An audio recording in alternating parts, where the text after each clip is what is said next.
Le lien apparaît souvent dans vos propos entre les conciles et la rédaction du Code. Est-ce que vous pourriez nous éclairer à ce sujet ? Alors, il faut revenir à ce que c'est qu'un concile. Le concile, c'est la réunion de tous les évêques du monde. Le dernier qui a eu lieu, ça a été dans les années 1960. Tous les évêques, un peu plus de 2000 évêques, étaient réunis à Rome pour réfléchir au magistère de l'Église, à l'enseignement de l'Église dans une situation donnée. Vous savez, on a le même dépôt de la foi depuis 2000 ans, et en même temps, ce dépôt, cette foi, elle doit se dire dans une société incarnée, qui a son évolution de langage, etc. Et donc le Concile Vatican II, dans les années 60, a été convoqué par le pape Jean XXIII pour réformer à la fois le Code de droit canonique de 1917 et à la fois se dire comment est-ce qu'on peut dire Dieu dans le temps d'aujourd'hui.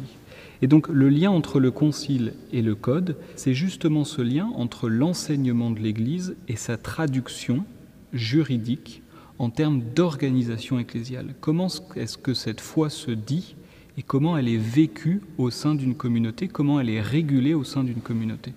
Alors vous parliez donc de 1983.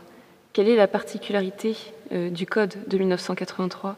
Alors ce code, il arrive après toute une histoire, quasiment 2000 ans d'histoire. Le dernier code que nous avions était de 1917. Avant, l'Église avait des règles, elle avait déjà une régulation, mais qu'elle n'avait pas codifiée. Même dans le droit séculier, les premières codifications datent du XIXe siècle. Donc la technique de la codification est assez récente. Et donc nous avions un code de 1917, mais qui n'était pas encore suffisamment moderne pour ce que nous avions à vivre aujourd'hui.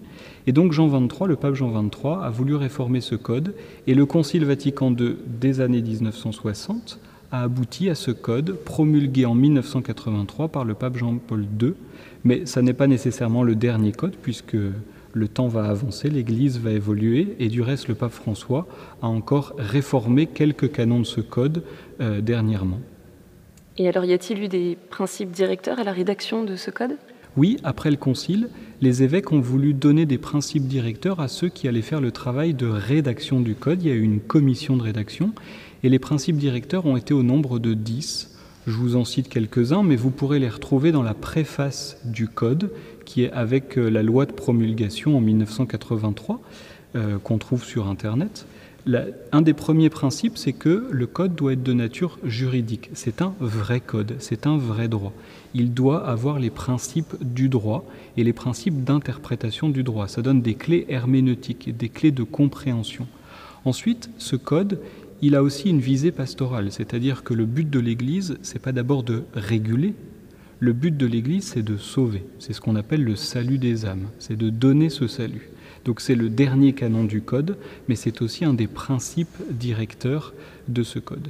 Et puis ensuite, les autres principes directeurs qu'on peut nommer, c'est la sauvegarde des droits et devoirs des fidèles.